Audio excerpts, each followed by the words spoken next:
Today,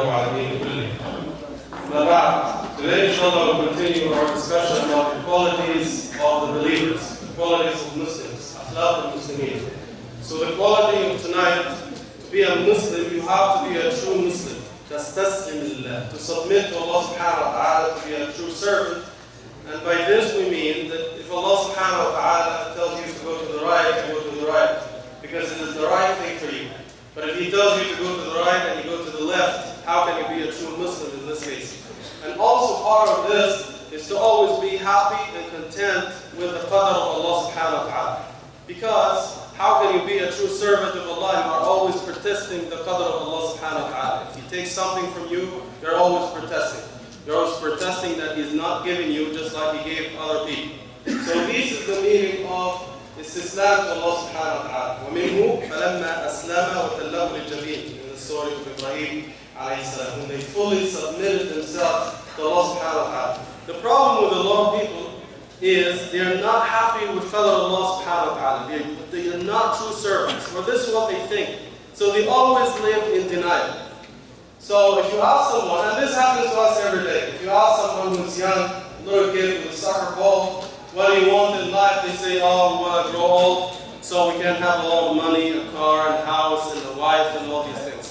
Now you ask someone who's very old with a cane, you know, what do you want? They say, oh man, we want to go back to childhood, carefree. We don't have problems in life. If you ask someone who is single, mashallah, they're very happy in life, but they live with difficulty because they want to get married. And you talk to married people, they want to shoot themselves in the head. Sorry, most of them. You talk to someone who is poor, oh, their life is difficult because they need money, because they think money will make them happy. And you talk to someone who is rich, oh man, we can't sleep at night. We're always worried that we're going to lose our money. If you talk to someone without children, they live a restless life. If you talk to someone with kids, they want to jump in the ocean, you know, because their life is miserable, you know. If you talk to someone who is living, they say, oh man, this life is miserable. I wish I died.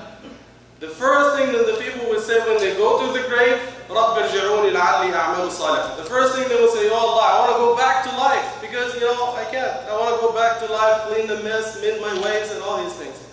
If you ask someone in jail, what do you want? They say, well, freedom is precious, man. I'll pay everything just to get out for a day or two. You ask some of the brothers outside jail, they will say, oh man, I want to go to jail, man. I'm desperate. Why? Because it's a free life. You have a free housing, free food, health care, you don't pay taxes, air conditioning. It's nice, man, right there. So some people, when they kick them out of jail, they want to do anything just to go back. So people live in denial. Tall people want to be short, short people want to be tall, big, you know, you name it. You have all the things. A lot of people think that their happiness will be in money. So they don't know. If you just think about suicide rates in the world, the highest rates of suicide in the world are in rich countries. In rich countries, not in poor countries. In Japan, in the US, in Europe. And I remember telling you this story in one of the khutbahs a long time ago. One of the people in Germany, in 2009, he had $11.5 billion. I'm not talking about million, billion with a B. He lost $2 billion because of the economic crisis. $2 billion. He still had $9.5 billion. I don't know how many zeros that had. I don't know. But still, he was stressed out. He was so miserable. He said, you know, well, what am I going to do with $9.5 billion? He jumped in front of a train. And alhamdulillah, nothing happened to the train. He just killed himself, you know, because he was so miserable. You see? Also, people think that, you know, some people find happiness in drugs. They want to get high, knocked out, so they don't feel anything. Some people want to, you know, drink, hang out with women, chase women, and so on and so forth. Some people find happiness in doing crazy stuff. They want to be cool, you know. If you live in Canada, 30 minus, what cool are you talking about? If you want to feel cool, just put yourself in the fridge, or just go to your backyard in the winter. This is the coolest you can get, okay? One guy in China, just a year ago, got married to his pillow. to his pillow. And I thought about it for a moment, why in the world would someone marry a pillow? Then I said to myself, well, maybe because pillows don't talk. Maybe. So people find happiness in crazy things. But we are told in the Quran, if you want to be happy in this life, you have to be a true Muslim. That's all you need to do.